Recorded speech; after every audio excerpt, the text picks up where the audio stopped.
South ఇండియాలోనే biggest sorry store మన Varahi silks మన విజయవాడ ఎంజీ రోడ్లో డిసెంబర్ 4వ తారీఖున ఘన ప్రారంభం. నమస్తే రమగారు. నమస్తే జయ. రమగారు, సప్త శనివారాల వ్రతం బహుశా ఇదివరకు కూడా ఉండుంటుంది, ఎప్పటి నుంచో ఉండుంటుంది. శనివారాల వ్రతం అంటే మనం వెంకటేశ్వర స్వామికే చేస్తాము, కానీ ఈ మధ్య బాగా ట్రెండింగ్లోకి వచ్చిందండి. ఈ వ్రతం అసలు ఎవరు చేసుకోవాలి, ఎవరైనా చేసుకోవచ్చా, దీనికి సంబంధించిన నియమాలు ఏంటి, మీకు తెలుసా, మీకు ఎప్పటి నుంచి తెలుసు? ఎన్ని ప్రశ్నలు చూడండి. శనివార వ్రతం బహుపురాతనమైనది. ఎస్, మామూలుగా శనివారాలు మొక్కుకోవటం వెంకటేశ్వర స్వామికి మొక్కుకొని చేసుకుంటారు.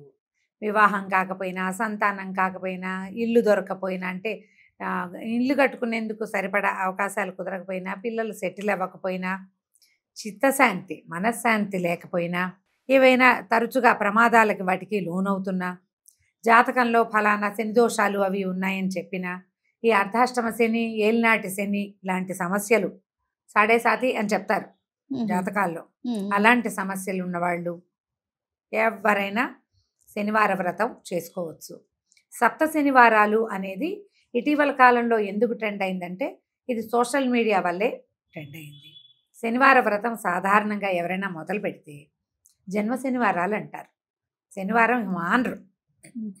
ఏవో కొన్ని శనివారాలే చేసి మానేసే విధానం పూర్వం ఉండేది కాదు. ఇప్పుడు ఏంటంటే సద్యవ ఫలితం ఇస్తుంది, వెంటనే ఇది చేయగానే ఫలితాన్ని ఇస్తుందని, మాకు ఇచ్చిందని ఇన్ఫ్లుయెన్సర్స్ కనుక బాగా చెప్పడం వల్ల ఇది బాగా ముందుకెళ్ళింది. మీరు 7 అయినా చేసుకోవచ్చు, 2 ఏళ్ళు 14 చేయొచ్చు, 7 ఏళ్ళు 49 చేయొచ్చు. మన ఓపిక మన శక్తిని బట్టి చేసుకోవచ్చు. ఈ శనివార వ్రతం అంటే శనివారానికి బేసిక్గా ఏమిటి, వెంకటేశ్వర స్వామిని పూజించుకోవటము.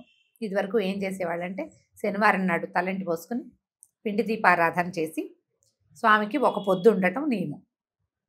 ఆ రోజు తలస్నానం, నెత్తికి నూనె రాసుకుని స్నానం చేయటం, దీపారాధన చేసుకోవటం. వెంకటేశ్వర స్వామి దేవస్థానాలు ఏమైనా ఉంటే దగ్గరలో వెళ్ళి దేవస్థానానికి వెళ్ళి దర్శనం చేసుకోవటం. చేసుకుని ఆ పూట ఏంటంటే ఈ శనివారం నాడు నియమంగా పోరాడకుండా పోట్లాడకుండా ఉండటం, నామాలు ఎక్కువ తలుచుకోవటము, వీలైతే ఏదైనా ఇంట్లో భజన పెట్టుకోవటము, ఎక్కడైనా భజన చేస్తుంటే అక్కడికి ఆ భజనకి వెళ్ళి రావటము, అక్కడ ఏదో కొబ్బరికాయలు ఏమైనా సమర్పించుకోవటము.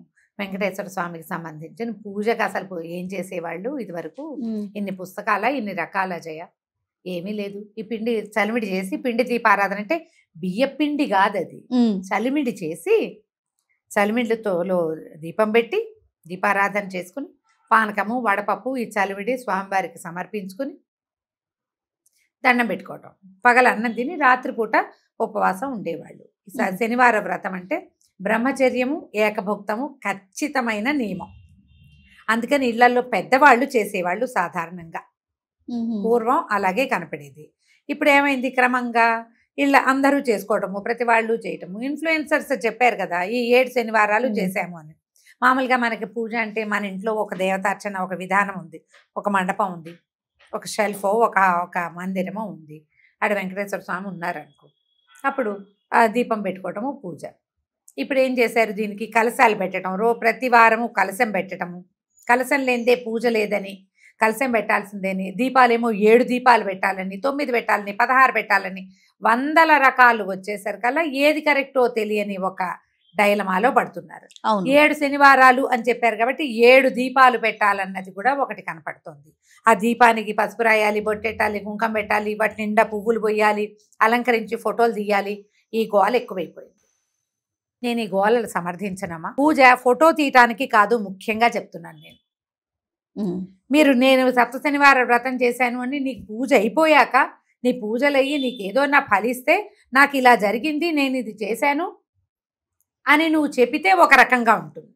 నువ్వు మొదలుపెట్టే వాటిని అన్ని వీడియోలు తీసి పెట్టుకుని ప్రతిరోజు పెట్టి తర్వాత నీకేదో ఫలితం వచ్చిందంటే నువ్వు దేనికోసం చేసావు? నువ్వు ఫలితం కోసం పూజ చేసుకుంటున్నావా, లేకపోతే ప్రదర్శన కోసం చేస్తున్నారా? మీరు ఫలించాలంటే పూజ మొట్టమొదట అమ్మ దయచేసి మరోలా భావించకండి, ప్రదర్శన మానేయండి, ప్రదర్శనకి వెళ్ళొద్దు, అసలు పూజ చేసుకోండి. పూజ, ఆ పూజకి వెంకటేశ్వర స్వామివి బోలెడన్ని స్తోత్రాలు ఉంటాయి. మీరు పూజ ఎన్ని పువ్వులు పెట్టారు, ఎంత దీపం పెట్టారు, ఎన్ని దీపాలు పెట్టారు, ఎంత అలంకరణ, అసలు అది ఇంపార్టెంట్ కాదు. అవునండి. మీరు ఎంత నియమాలను పాటించారు, ఎంత భక్తి ఎంత శ్రద్ధ, శ్రద్ధ, ఎంత భక్తి ప్రపత్తి మీకున్నాయి. మీరు వెంకటేశ్వరుని యందు ఎంత ఆస్థా నమ్మకం కలిగి ఉన్నారు. ఆయనని సంతోషపెట్టేలాగా ఆయనకి స్తోత్రం ఎంత చేశారు. స్తోత్రం చెయ్యండి. దీనికి వెంకటేశ్వర సుప్రభాతం, ప్రపత్తి, స్తోత్రం, తర్వాత మంగళాశాసనం, వెంకటేశ్వర కరావలంబం, వెంకటేశ్వర వజ్రకవచం, గోవిందనామాలు, ఇలా 8 రకాల స్తోత్రాలు మనకు అందుబాటులో ఉన్నాయి. శనివారం నాడు శ్రద్ధగా చదువుకోండి. అవకాశం ఉండి మీ దగ్గర పురుష సూక్తం పుస్తకాలు ఉండి వాటితోటి అర్చన చేసేది వచ్చిందా, వచ్చింది. మీకు రాలేదా, రాలేదు, ఏం పర్వాలేదు. శనివారం పొద్దున్న తలంటి పోసుకోండి. ఒకవేళ మనకి స్వామివారి పటం ఏదైనా వెంకటేశ్వర స్వామి పటం ఉంటే మంచిది. లేకపోతే ఈ ఒక పళ్ళెంలో తిరునామని రాసుకోండి. తెల్లటి నామం మధ్యలో ఎర్రటి బొట్టు పెట్టి పాదం పెట్టుకుని అదే స్వామివారిగా దండం పెట్టుకోండి. పటాలు ఇప్పుడు దొరికేస్తున్నాయి కాబట్టి మనకు ఆ ఇబ్బంది లేదు. చిట్టి ప్రతిమలు ఉన్న వాళ్ళు ఉంటారు, ఒకటి ముఖమే ఉన్నది కూడా ఉంటుంది, అదైనా పెట్టుకోవచ్చు. శుభ్రంగా కడిగి పెట్టుకోండి. గంధం అంటించి తర్వాత దాని మీద కుంకుమ బొట్టు పెట్టుకోండి. దీపారాధన, మామూలు దీపారాధన చేసి, మామూలుగా మొదట దీపారాధన చేసేసి చలిమిడి చేయండి. బెల్లము, బియ్యపిండి, తర్వాత కాస్త నెయ్యి, కొద్దిగా ఒక్క పాల చుక్క వేస్తే మీకు ఏంటంటే అది చక్కగా ముద్ద అవుతుంది. రోట్లో వేసి దంచినా చలివిడి ముద్ద చేసుకోవచ్చు. చేత్తోటే శక్తి కొద్దీ నలిపి, మా అమ్మ అయితే చేత్తోటే చేసేవారు. బాగా నలపాలి దాన్ని. వేడెక్కి బెల్లం కరిగి బియ్య పిండిని పట్టుకుంటుంది. మిక్సీలో కూడా వేసుకోవచ్చు. వెసులుబాటు. మీకు 7 దీపాలు పెట్టుకోవాలనే ఆసక్తిగా ఉంటే పెట్టుకోండమ్మా. కాకపోతే ఇందులో ఒక నియమం ఏంటంటే, ఈ దీపాలు పెట్టేమా మనం, ఈ దీపం కొండెక్కాక అది ప్రసాదంగా తీసుకోవాలి. దీని నిండా పువ్వులు పోసి, పసుపులు పెట్టి, బొట్లు పెట్టి, కుంకాలు పెడితే దాన్ని ఎట్లా ప్రసాదంగా స్వీకరిస్తాం మనం? కాబట్టి దీపానికి బొట్టు పెట్టాలన్న నియమం లేదు, అక్కర్లేదు. మీరు చలివిడితోటి గుండ్రంగా చేశారా, ఒక దాంట్లో ఇట్లా చేయేసి నొక్కితే గుంట పడుతుంది. అవును. ఆవు నేతిలో ముంచిన బొత్తిని అందులో వేయండి. ఈ దీపాన్ని ఒక పళ్ళెంలో పెడతారు కదా, ఆ పళ్ళెనికి పసుపు రాసి బొట్టు పెట్టుకోండి. పసుపు రాసి బొట్టు పెడితే సరిపోతుంది. ప్రతి దీపానికి పెట్టక్కర్లేదు. ఇది చలివిడి దీపంలో ఇది ఒత్తి వేసి వెలిగించండి. కొంత చలివిడి, వడపప్పు, పానకము, పాలు పెట్టదలుచుకుంటే పాలు, పళ్ళు, మీరు అన్నమో పాయసమో చేయదలుచుకుంటే మీ శక్తి. ఇవన్నీ చేయాలన్న నియమం కాదు. బేసిక్గా చేయవలసింది చలివిడి, వడపప్పు, పానకం చాలు. అరటిపళ్ళు, మన శక్తి ఒక కొబ్బరికాయ కొట్టటము పెట్టుకోవచ్చు. ఇవన్నీ పెట్టుకుని ఈ స్తోత్రం అంతా చదువుకున్న తర్వాత స్వామివారికి నివేదన చేసి దండం పెట్టుకుని ఆ దీపాన్ని కూడా స్వామికి సమర్పించుకుంటాం. అప్పుడు మంగళాశాసనం చదువుకుంటాం. మంగళాశాసనం అంటే హారతి. అదేలేండి. హారతి ఇచ్చి దండం పెట్టుకోండి. ప్రత్యేకమైన కథ ఏదన్నా ఉందా అమ్మగారు? సప్త శనివార వ్రతానికి కథలేం లేవు. ఒకవేళ మీకు ఏదైనా ఒక పుస్తకం దొరికి, ఇటీవల ఎవరో పెద్దవారు రాసింది ఒక పుస్తకం తిరుగుతోంది, వెంకటేశ్వర స్వామి గురించి చెప్పినవే ఏవైనా కథలు అయి ఉంటాయి. పూర్వకాలం నుంచి వచ్చింది కాదు కదా. ఈ వ్రతం ఇటీవల డెవలప్ అయింది. ఇది వ్రతం అని పేరు రాసుకుంటున్నాం కానీ మనం నియమంతో చేసేది 7 వారాలు చేసుకోండి. ఈ 7 వారాలకి మీకు ఫలితం ఇస్తుంది. కలశం పెట్టుకుంటే ఫలితం ఇస్తుంది, కలశం పెట్టుకోకపోతే ఫలితం ఇవ్వదు. ఇవన్నీ సర్వాబద్ధమమ్మా, అలా లేదు. మీ శక్తి, మీ ఓపిక. మీరు పెట్టుకోగలిగితే కలశం పెట్టుకుని, కలశానికి ప్రత్యేక పూజా విధానం మీరు చేయగలిగితే చేసుకోండి. చేయలేకపోతే ఏం నష్టం లేదమ్మా, ఏం కాదు. మీకు కావాల్సిందల్లా శ్రద్ధాభక్తి, ఆసక్తిను. వీటితోటి మీరు 7 శనివారాలు ఇట్లా చేసి మీరు దండం ఎట్లా పెట్టుకోవచ్చు. మామూలుగా మొక్కునేటప్పుడు ఈ 7 శనివారాలు ఇంట్లో పూజ చేసుకుని 7వ శనివారమో 8వ శనివారమో కొండకు వస్తామనో దేవాలయానికి వస్తామనో దండం పెట్టుకోవచ్చు.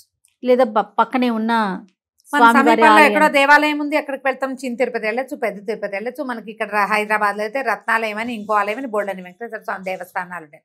శ్రీనగర్ కాలనీలో వెంకటేశ్వర స్వామి ఉన్నాడు, ఎస్ఆర్ నగర్లో వెంకటేశ్వర స్వామి ఉన్నాడు. ఎక్కడ అవకాశం ఉంటే అక్కడ దర్శనం చేసుకోవచ్చు. వారం ప్రతి వారము మీరు విశ్వాలయానికి వెళ్ళగలిగితే మహత్తరంగా ఉంటుంది. ఇలా 7 శనివారాలు కనుక శ్రద్ధాభక్తులతోటి మీరు వేరే వ్యాపకం పెట్టుకోకుండా భగవంతుడి మీదే నమ్మకం పెట్టుకుని చేస్తే మీకు మంచి ఫలితం లభిస్తుంది.